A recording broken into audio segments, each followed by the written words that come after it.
Hi, everyone. Welcome back to Bufnagle the podcast, where we explore entertaining and enlightening discussions of the adventure of life and all things good, from science and technology to history and philosophy to leadership and success. We hope to give you a better understanding of the world and skills for everyone to pursue their own adventure.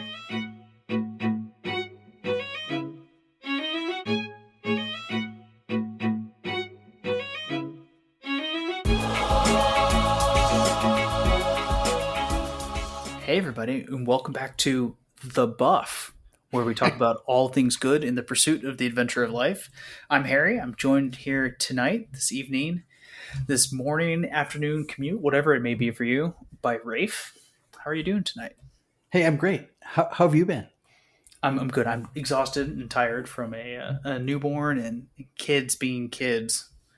Yeah, But kids will I'm do okay. they will do things that you never planned them to do, but it's in the end essentially with most of those things all is well that ends well.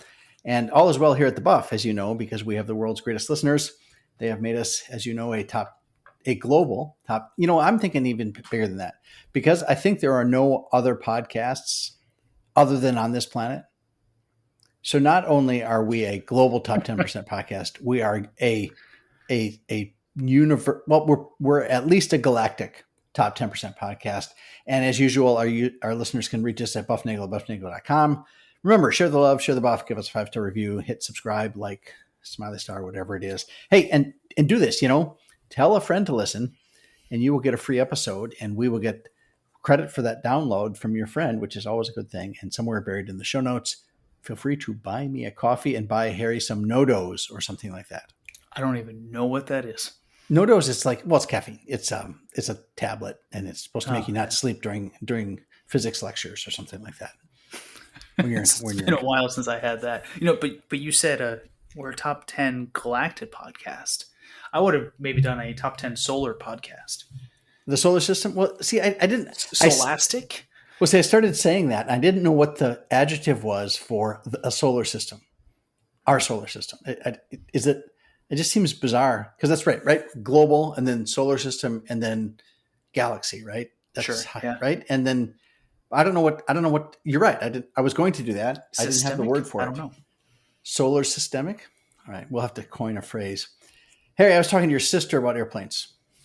That's good. She tends to like those. Yeah. Yeah. She was over, and she flew with you that one time in Seattle. Remember that when we flew right over the airport? She's flown with me a couple of times. A couple of times. Yeah. Okay.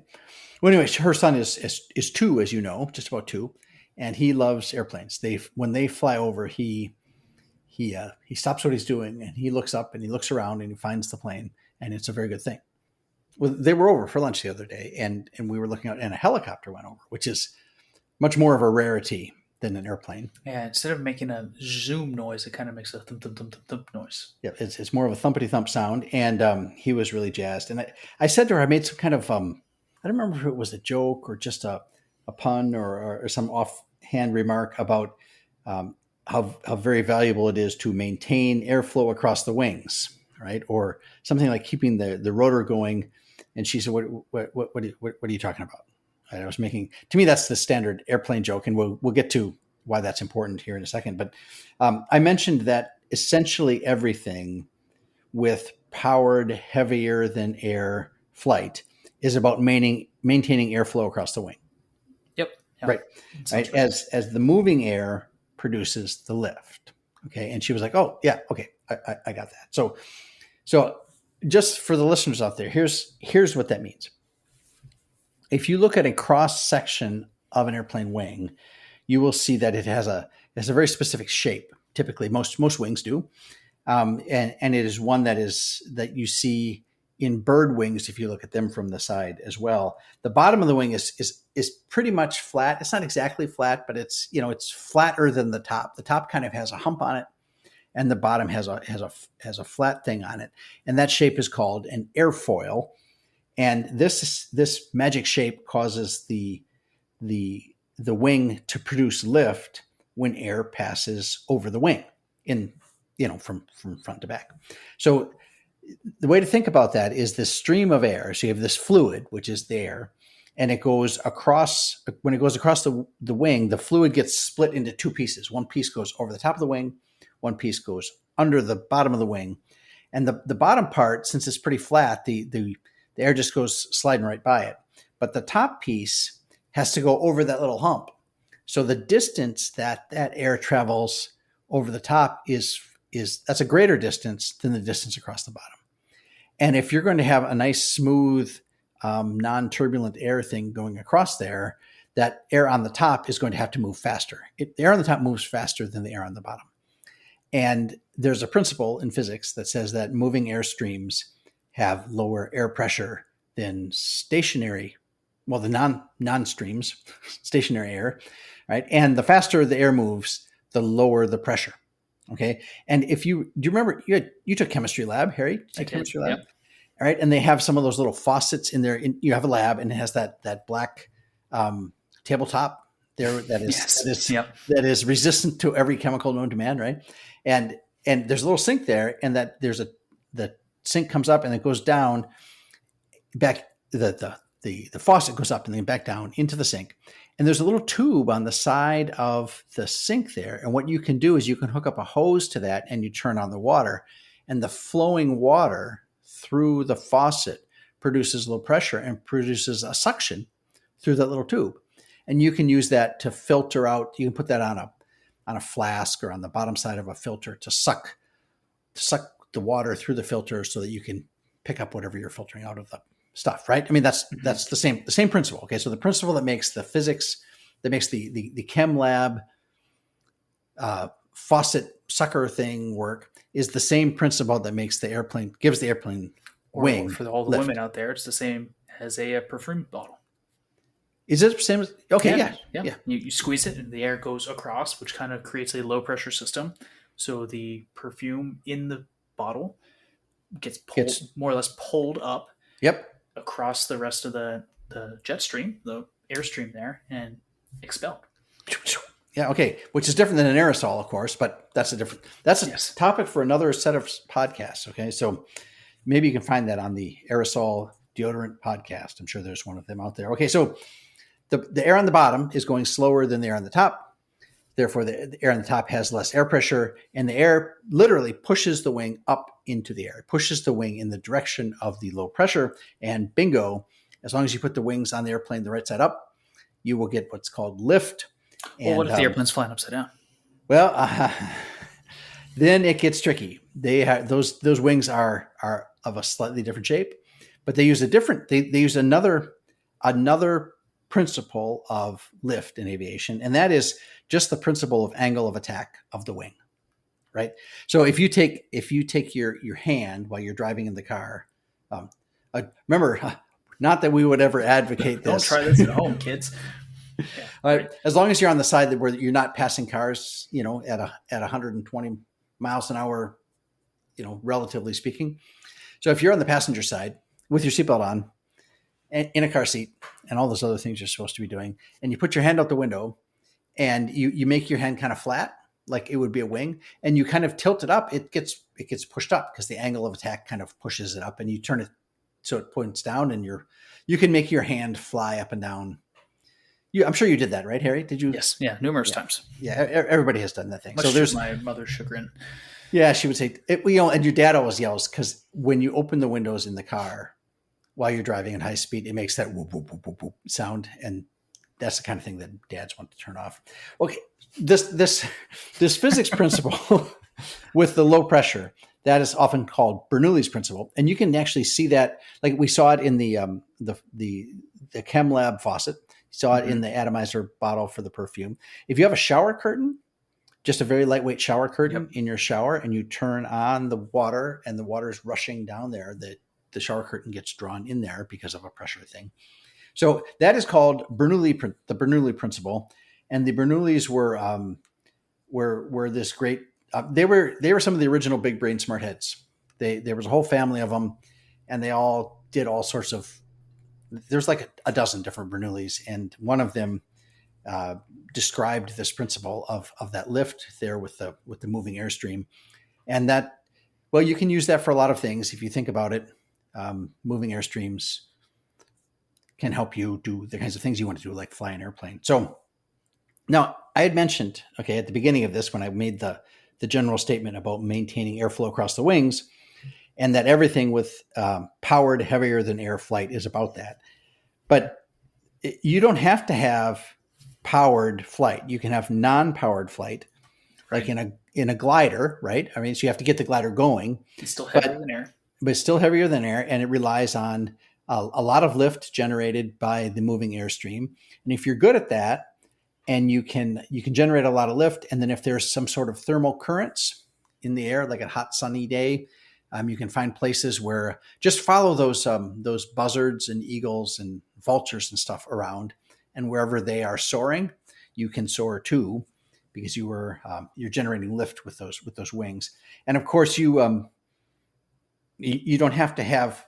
You can have lighter than air aircraft, and any of your, like, you go out on a beautiful summer evening, and there are those balloons out there doing, you can rent those balloons. And some of over the last 50 years or so, they've come up with neat things like balloons shaped like, Tony the Tiger, or the Hamburger Helper hand. The hamburger. I forgot about the Hamburger Helper hand. Have you had Hamburger Helper in a while? No, I haven't. Have you ever had Hamburger Helper? I think about 4 or 5 days a week when I was a kid. Yeah, we did a lot. It was easy to. It's easy to do. I mean, it's just gives you what you need, and some stuff you probably don't. But all right, the balloon is lighter than air. I mean, the actual fabric isn't. But when you take the balloon and you fill it with hot air, that air is actually lighter than the air around it. It creates a buoyancy kind of thing. Okay, and as long as the mass of that balloon contraption and the people inside is of less mass than the air it is displacing. Right? That's a principle attributed to whom? Oh, I don't know. Is that Archimedes? I think that's Archimedes. Same as the way as boats float, right? Yeah, right. So he's the guy who got in the tub and noticed that the water moved, and yes, and he was like, yes. So he ran around the city saying, "Eureka! I have found it." He forgot to find his towel before he did that, but the balloon and the dirigible, the Hindenburg, all these things were actually lighter than air, and they float on the air, and you can change the weight of the air in them by putting more heat in them, yes, or by letting some of that hot air out. I mean, you can change the parameters of that thing, and you can fly it. It floats on air. So we're going to stick to powered, heavier than air aircraft. Okay, so as much as we'd love to do, maybe we should make a balloon shaped like Archimedes getting into the bathtub. I was going to say you can make a balloon shaped like Archimedes' screw, and then you'd have all different kinds of interesting physics all at once. Yes, that'd be confusing. We wouldn't want that here. Okay, anyway, so okay, most of the aircraft that you see zooming around over your head, I would say most of them, unless you're Brock, America's favorite naval aviator. Most of the aircraft you see are fixed wing aircraft. They have wings that are fixed. They're stationary on the side of the plane. But helicopters have their wings up on top, and they spin around. So those are something called rotary winged aircraft. And the rotor is a lift device, right? Mm-hmm. And those wings spin around, and because they're spinning around, they are moving through the air.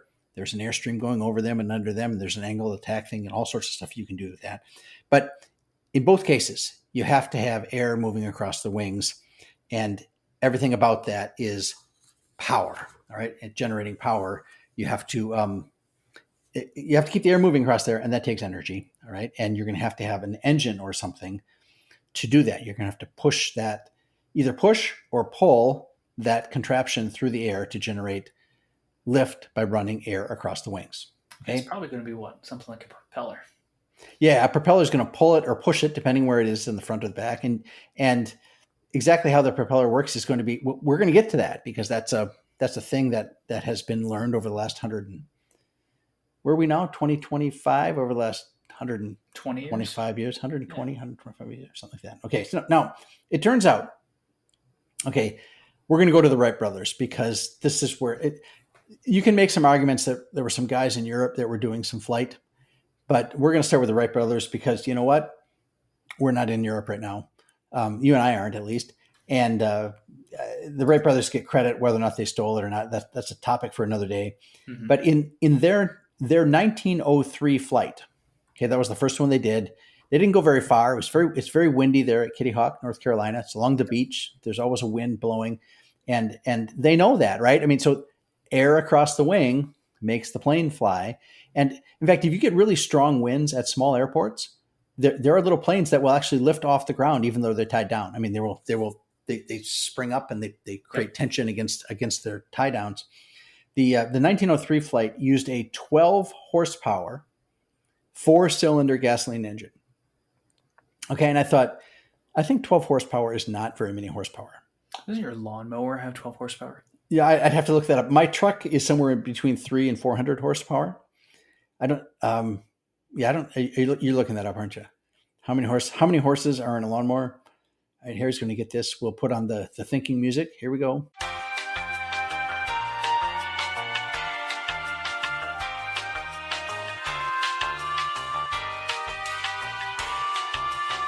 All right, so some of your riding lawnmowers, your bigger riding lawnmowers, range anywhere between 15 to 35 horsepower.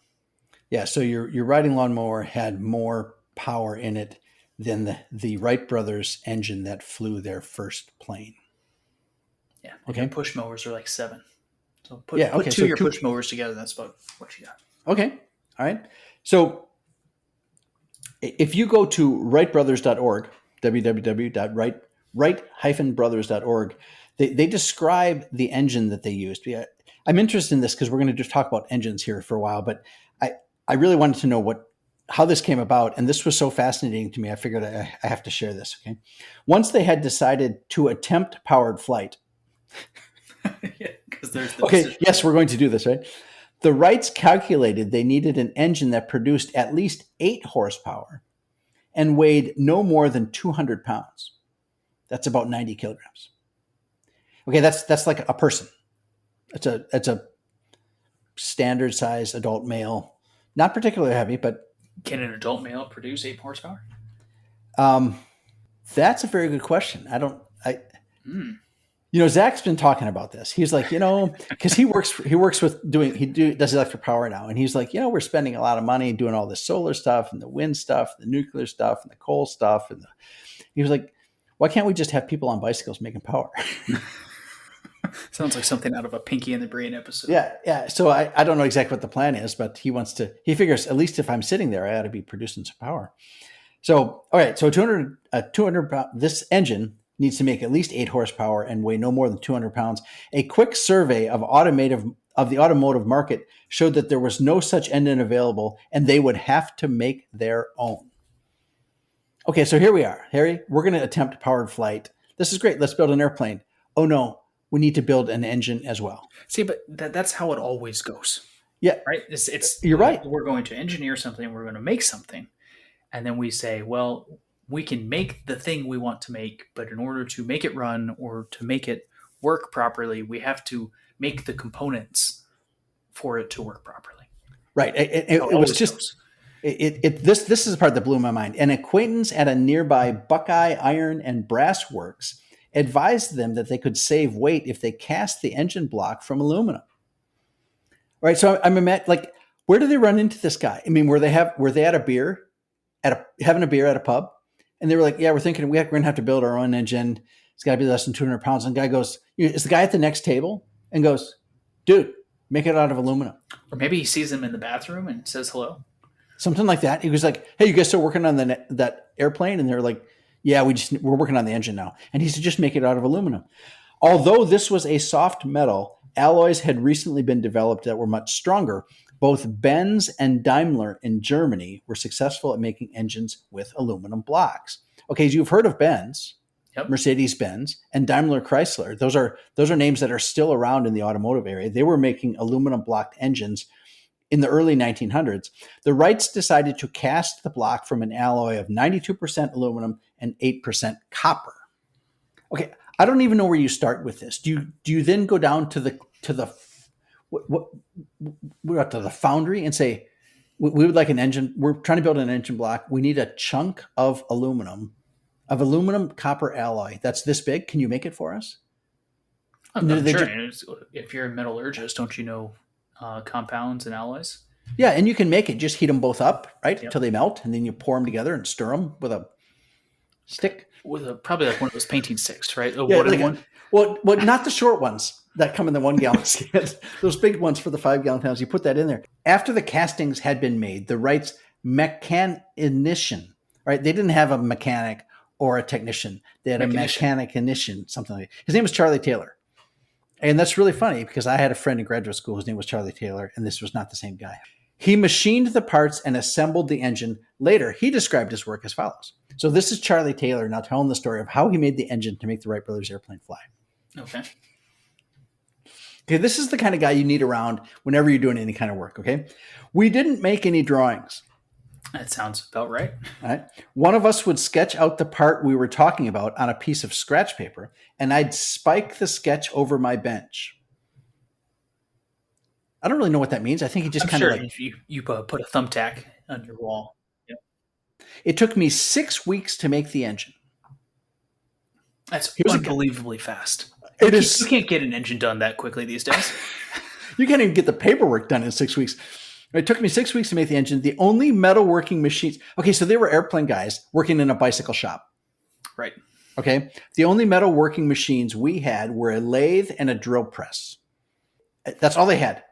A lathe and a drill press run by belts from a stationary gas engine. So this is not a top-of-the-line Festool lathe or something like this. This is a lathe that's been scrapped together from like what would they use this for? Spinning like I don't know, they're making parts for bicycles. And now they're trying to make an engine. Bike, yeah. Yeah, something like that. Okay.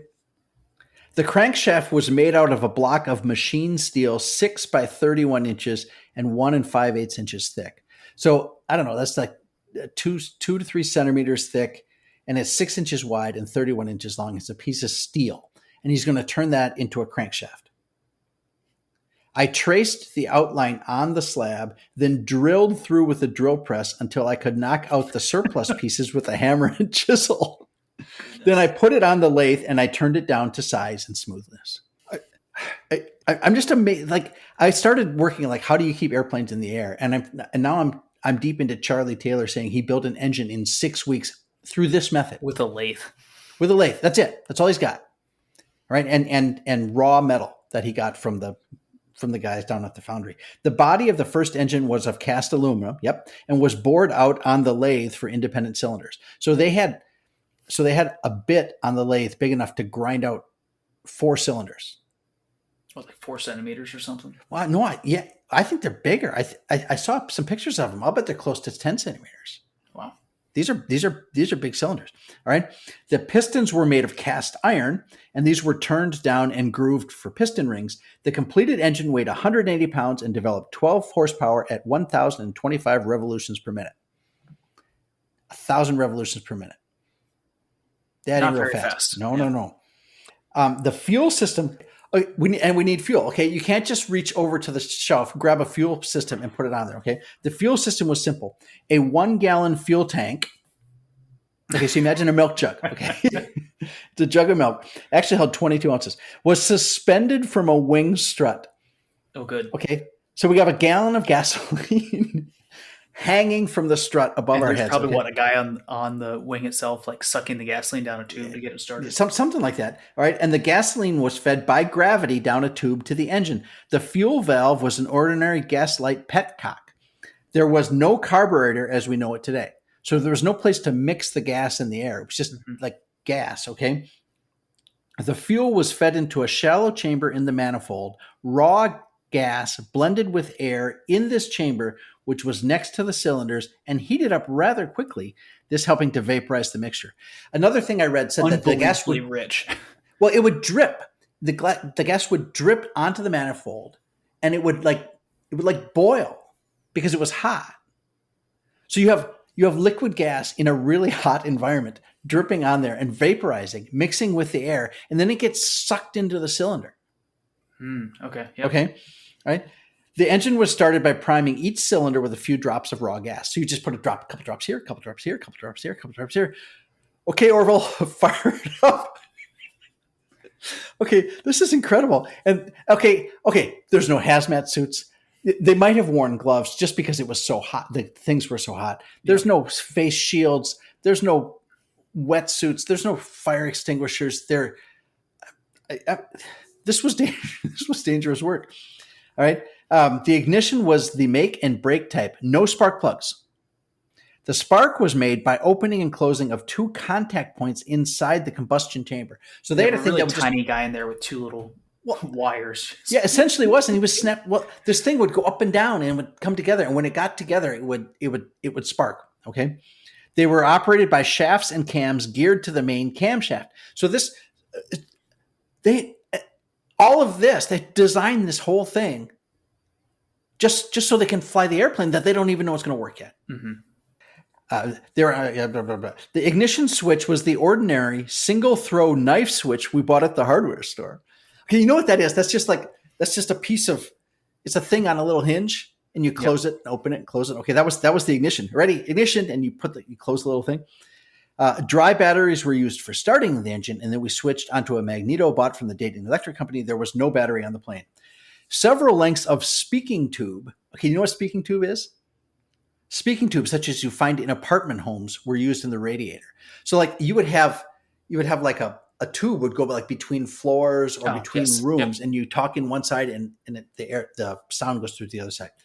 Other features included a bicycle chain to turn the camshaft, which operated the spark breaker arms and the exhaust valves. So they had a bicycle chain because hey, they were. Yep. We got those parts lying around, right? The automatic intake valves were opened only by suction. So when the piston would go and it would shoot the stuff out, that would create a vacuum that would open the valve, and then the intake would take place. Having no throttle, it's just one speed. Right? The motor only ran at full speed, tuned by a lever that adjusted the camshaft timing. A splash system lubricated the bearings and other moving parts in the crankcase. A splash system. Well, let's just have this shoot oil at it. And just like, this had to have been a mess. Can you imagine? Okay, there's pictures of, I don't remember if it was Orville Wilbur flying this first thing, okay? And he's lying there on the, because they would lie down in this harness, and they would kind of swing their body one way or the other to it would kind of change the center of gravity, and it would kind of torque the wings. The wings were kind of flexible, so they could change how the lift was going. A small gear-driven oil pump supplied oil to a tube that dripped into the cylinders and onto the pistons. So they built this engine. It had oil dripping all over the place. He's sitting gas is being fed by a line. It's dripping in there. It's nearly on fire as it's falling all around you. There's oil splashing everywhere. All right. And then they're going to try to fly this plane. The engine was first run on the 12th of February, 1903. All right. So early February. The next day, it overheated and seized up on the bench during a test run. New castings arrived from the foundry on the 20th of April, and Charlie had the engine rebuilt and ready to go by early June. So basically built it twice. He built it twice, right? And it took it took a couple, April 20th, May early, like 6 weeks to put it back together again. Built it twice. After powering the Flyer on 4 flights at Kitty Hawk on December 17th, the engine was seriously damaged when the wind overturned the Flyer. Today, the original cast aluminum engine is displayed at the museum attached to the Wright Brothers Monument in Kitty Hawk, North Carolina. The Wrights sent the crankshaft and flywheel to be displayed at the Aero Club of America's exhibition on aeronautic apparatus in 1906. So 3 years later, they're like, oh, you want to have that for your exhibition? Here's our crankshaft. Here's our flywheel. They never got these things back. The parts were never returned. Would you put them in the mail? Okay. The engine that's now displayed at the Smithsonian was built in 1916 when Orville restored the Flyer for an exhibition at MIT. Orville used some original parts. We don't know which and how many, but he made much of the engine anew. Okay, they didn't just figure out how to build a plane. They didn't just figure out how to fly a plane. They didn't just figure out how to fly a plane and teach people to fly a plane and land it without getting killed. They also built their own engine. Just to get it going. It just was, and they did more because there's another piece that's really important. The engine has to do something. It has to drive propellers. Right. And we're going to hold that story for our next episode. It's just as good. How all of this, I said it earlier, all of this happens everywhere all the time. Right. You think that you've come up with a solution, and then you say, well, this solution is going to work, but we have to invent this new thing that's never been done before. And it's the only way for our solution to work. And people either say, all right, let's do it, or they just give up. And they say it can't be done because the necessary thing that needs to be invented to fix the problem, we don't want to do it. Right.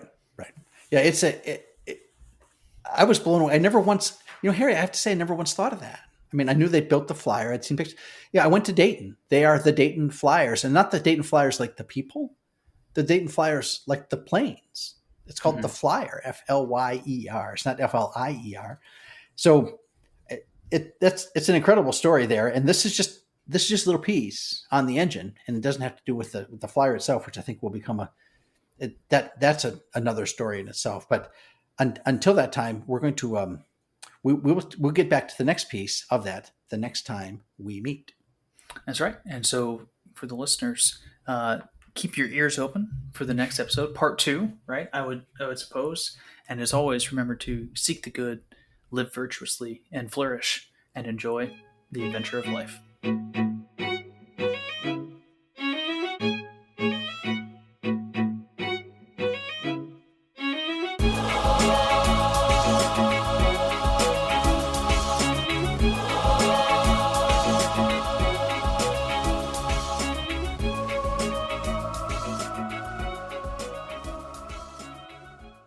It's going to be a great day.